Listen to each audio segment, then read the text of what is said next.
Alright guys, so I spoke in a previous video, I think when we were talking about maybe sanding drywall, that I would do a video about actually taping the drywall. Today is that day. So Jason and I have the garage to do tonight, so we're going to try and run through it. We're going to use the Bazooka, and we're going to go through, tape the whole thing, and I'll kind of walk you through each step as we go along. So Jason is going to get mud mixed up, and then we are going to start with all of our flats. So hopefully you guys can pick this up. I know the GoPro doesn't have like the best mic in the world, but we'll go through and we'll hit all of our butt joints first everywhere, and then we'll come back and we'll do our taper joints, and then we'll finish with the corners.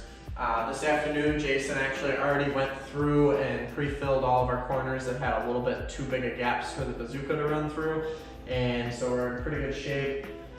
Should be tacked up enough to get it done. So I'll talk about the Bazooka just for a real quick minute. So tape gets loaded on here, it gets fed up, it goes through this guy, comes through the head, and comes out the top. Inside of here, inside of this cover, there is a plunger and a cable. So when you pump up the mud, which goes in here, it pushes the plunger and the cable down. And then when you're actually running this against the wall, it will pull that cable back up, feed mud out at a metered rate, and tape out at the exact same time. And then what happens is when it gets to the top, it'll actually push up on this plunger, which disengages and basically puts it into neutral, if you will, not allowing any more mud to come out and not snapping your cable. There's one very simple lever in the middle here. So pushing this lever up will advance your tape. So basically you've got like 4 inches here that you can push your tape out. So when you get to the end of a run and you cut it, you push up to advance enough tape out to start your next run. And then to cut your tape, a simple pull down. So I'm not super great with it yet. You'll have to kind of bear with me as we get going on tape out here, but I'll do my best for you guys to show you how she runs. I'm still kind of learning, but I've got it down enough that we should be able to take this garage out in no time. So we're gonna get some mud mixed up, throw the gooseneck on, and we'll get started. All right, so I'm gonna get the Bazooka loaded up. We're gonna do this wall in real time so you guys can see just about how fast she runs, and then maybe we'll time lapse the rest of it, or maybe I'll just show you the basics in this video and we'll call it a day. Pump loads up with what is called a gooseneck. Let me see if I can maybe spin you guys over and set you down.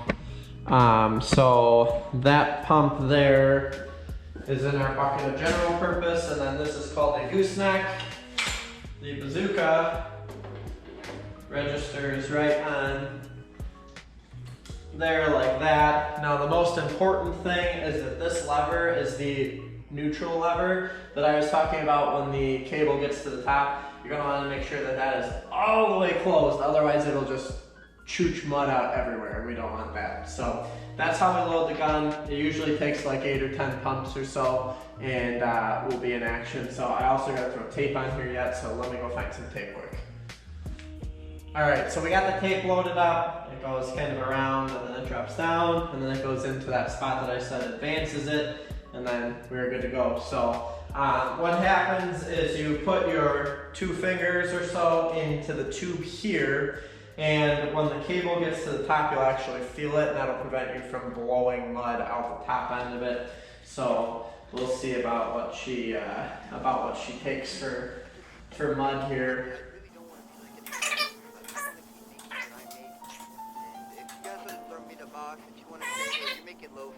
There it is. So gun is now full, so I'll pan you guys over to the wall and we'll get at it.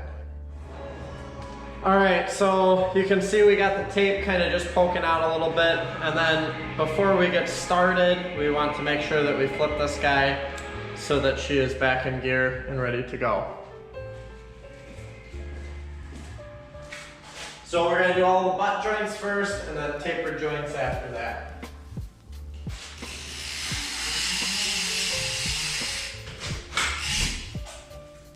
So there's one. We'll advance the tape out.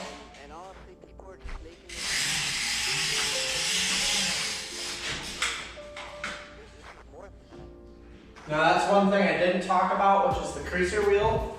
And the creaser wheel is run by this little guy down here, and you can kind of use that on those tall ones to stick the last little bit of tape up to the top there.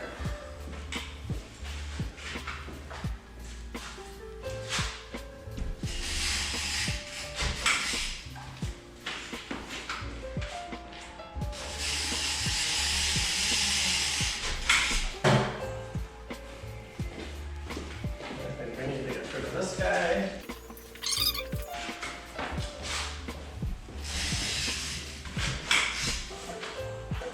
Alright, that's it for butt joints. So now Jason's going to come back and he's going to go ahead and scrape all those out. Sometimes, because I'm still kind of a novice, I'm learning. Like this one I have a little bit tall up top. So I'm going to just take it and we'll pull her down a little bit here. That way she's a little bit more centered up. So as soon as Jason gets this wall straight, we'll come back and hit our belly band, top and bottom, and then that is one whole wall taped out with Bazooka. Jason is just about done. He's gonna have to figure out how to get tall and finish that last one up. It also looks like, which I have had a couple of times, especially running out the first couple of pumps in the Bazooka, I had a little bit of an air bubble. So usually when Jason is chasing me, putting all this stuff in and bedding her down, if we have a little dry spot like that, he can just put a little schmooze back there and then take care of it. So that would be that. So Jason is finishing up the last of that seam. Put a little extra schmooze in there like I was saying, and now we're good to go. So the next thing I'll do is the belly band. It is important when you're running the horizontals to hold the Bazooka at a little bit of an angle, and you're only going to want to put pressure on the one on the lower roller, and that'll kind of keep the pressure up and it'll actually help hold the tape on the wall.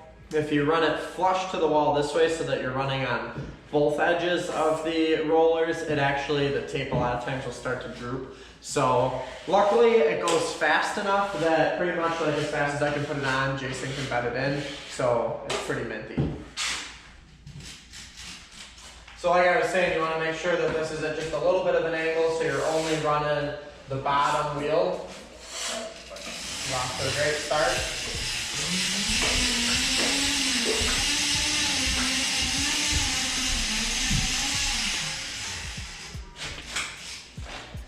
Then you're going to want to start or finish your cut just a little bit before the end of the run, probably about 3 to 6 inches, somewhere in there is usually pretty good.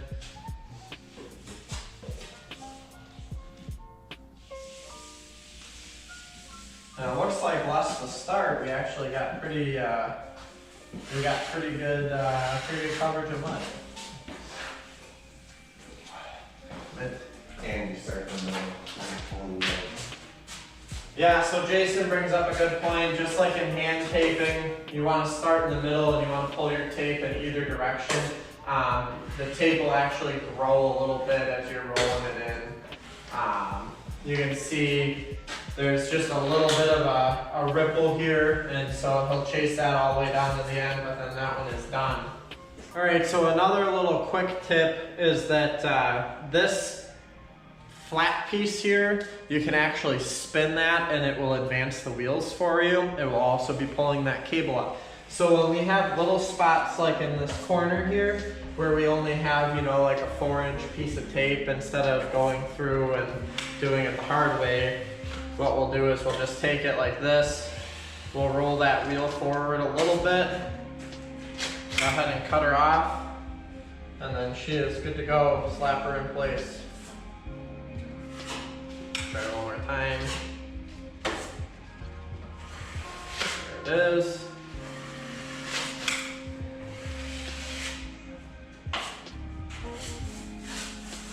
Alright, so those are ready. Alright, we're going to run the top of our belly band out now. So we had a little mishap and I did not engage her neutral switch.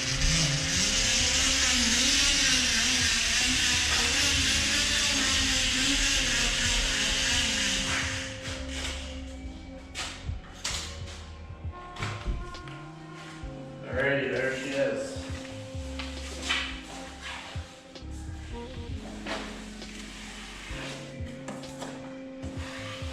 So hopefully with Jason pulling the mud this way first, you can really see just how the tape kind of grows as it comes along.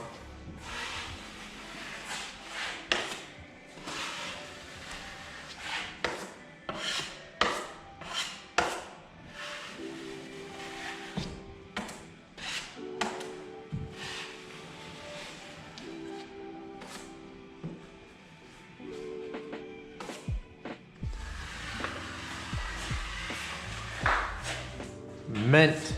So while Jason is finishing up that wall that I just did all the butt joints on, I figured we could talk about nail spotting real quick. So we have a nail spotter for the automatic tools, and I will show you guys that when we get into a later part of this series where we're actually boxing it out.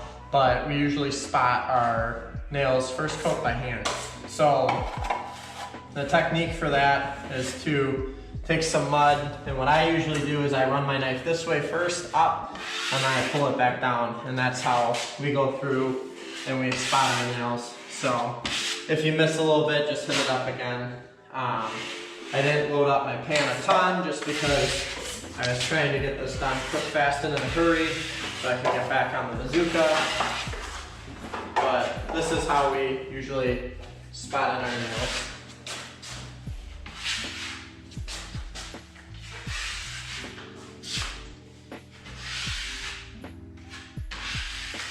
You want to make sure too, this goes for the nails and also the tape. This mud, the first mud that you use has a much higher glue property to it, and it is also much harder to sand. So you're going to want to make sure that this stuff is as close to being down flush to the paper as possible. All right, so we're moving around now. We've got this wall taped, embedded in, which means that our first corner is now available for taping. So the trick with this is going to be the little creaser wheel. So we're gonna start down low, and I'm gonna actually let the tape, because I don't know why this happens, but it happens to me. By the time I get to the top, I've actually drug the tape up just a little bit. So I'm gonna start with the tape hanging off just about maybe 2 inches or so it's not in the dust and shit, and then we'll run it up to the top. So the important part is making sure that we keep the corner nice and neat on either side of this, and then keeping the creaser wheel rolled in there nice and tight. And then Jason is going to grab the corner roller, which actually has 4 rollers on it, and we'll roll it in with that, and then we'll wipe it out so that it is ready for the mud runner.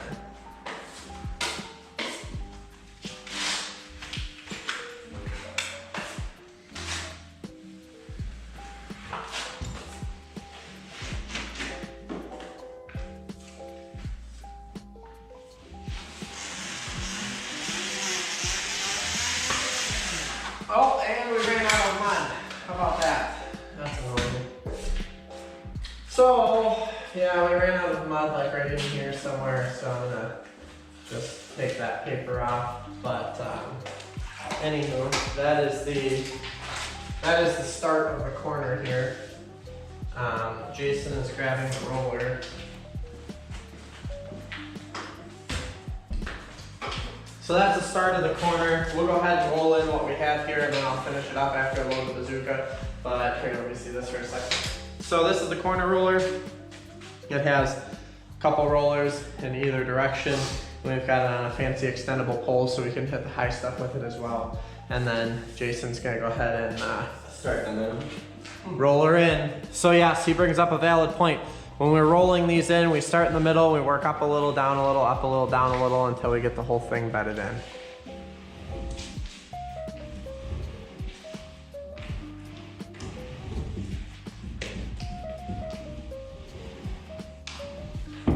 And just like that, that corner is ready to go. So we've got to scrape that out yet, which is important because if there's any ridges left, it'll really mess up running the mud runner and doing all the internal corners later.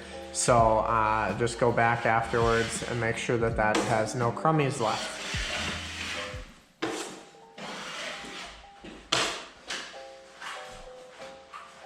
All right, so I think that is going to sum up the Bazooka Basics. By no means am I a pro, so if there's anything that you guys that are pros see that have used these before, if there's any pointers that you want to give me, go ahead and throw those in the comments below. I'd like to hear them.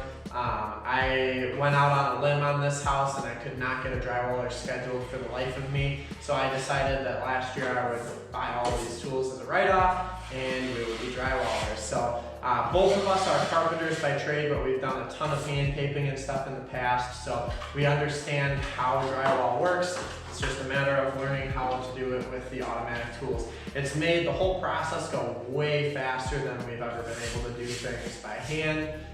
Plus that's a lot of hand taping in this house. It's like 2,200 square feet plus the garage, which is another 400 and some change. So there's definitely plenty of hand taping. So I've been really happy with it. I'm glad that I went ahead and did the big purchase. You know, buy once, cry once. I think that's what they say. So we've got a lot of jobs this spring lined up for these things. That's what I got. If there's anything else, leave it in the comments below. Make sure to give the video a like. Subscribe, ring the little bell. I taught Jason how the little bell works tonight, so I'll tell you guys to subscribe and ring the bell and keep in touch for more videos. You might want to stay tuned. He's got to show you the ceiling. It's a little trickier. Oh, that's a good point. We could do a ceiling video. It is a little tricky. Maybe I'll have to put the lights on. That's not a good camera. Maybe more bloopers. Alright, so I was going to end the video there when we finish the inside corner, because basically that is what I'm going to call Bazooka Basics. But somebody decided that no, that's not Bazooka Basics. He didn't talk about doing the ceiling. So what I'm going to do is we're going to run the butt joints on these first two seams and the long tapered seam, so I can do the internal corner, and we'll do all of that on stilts. I do have a long extendable wiping knife that goes on a pole. It's a 7-inch wide blade. We'll get into that because I've got a full set of skimming blades for our old remodels that we're not like totally rehabbing the drywall. We're trying to make it look good.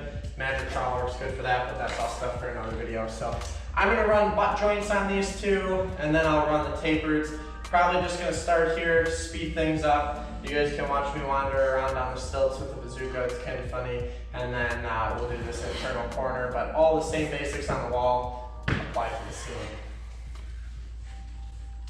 Let's crank her up.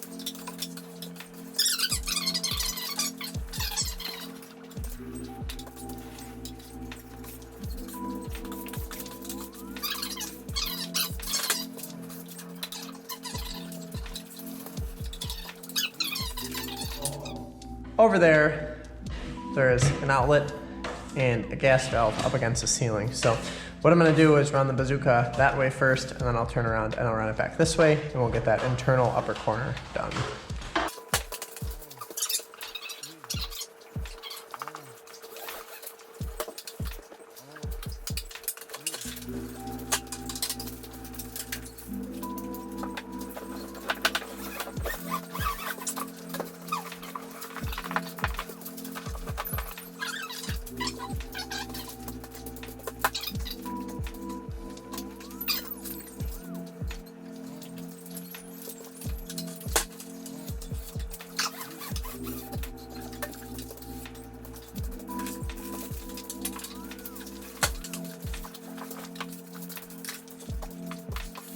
Alrighty guys, so I think that's going to wrap it up for this video. That should be the Bazooka Basics, we'll call it. Remember, go easy on me in the comments. This is my first full house that I'm actually using automatic taping tools on. I've only got, what I buy, like 4,000, or no, not even, I think it was 3,000 or 3,500 feet of tape, so I only have that much taping time on it. Still learning, so if there's any kind of like constructive criticism you want to leave in the comments, that'd be cool. Love to learn more about it. This house is our first house. I could not get a drywall sub lined up to save my life, so I decided last year that I would take the opportunity with a write-off and buy all the tools so that we could do this one here. I'm planning on using them on a couple of our bigger remodels coming up this spring, so I plan on putting them to work. Let me know what you guys think below. Thanks for watching. Make sure to like the video, click the subscribe button, and ring the bell. We'll see you in the next one.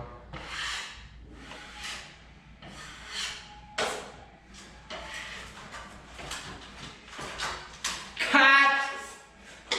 I can't wait until the end of this year because I'm gonna have all the fucking blooper reels. Oh yeah. This video alone, I've already done like 7 stupid things. This is kind of fun. Alright, we're gonna run the top of our belly band out real quick. So we'll advance our tape. Uh-oh. Am I out of mud? Nope. Blooper reel. Junk. Right in. Oh, this feels weird. I haven't had my fucking sweatshirt on for any of this fucking video, and all of a sudden just randomly it's like, oh hey, he's wearing a sweatshirt now. Nope. Hopefully the video will turn. Oh shit! I gotta do the inside corner again. Alright, well you finish that. I'm fucking do the inside corner. What else are we gonna talk about? Nothing. There's nothing to talk about. We're gonna do the inside corner. Oh, smoke break. Just kidding. I don't smoke.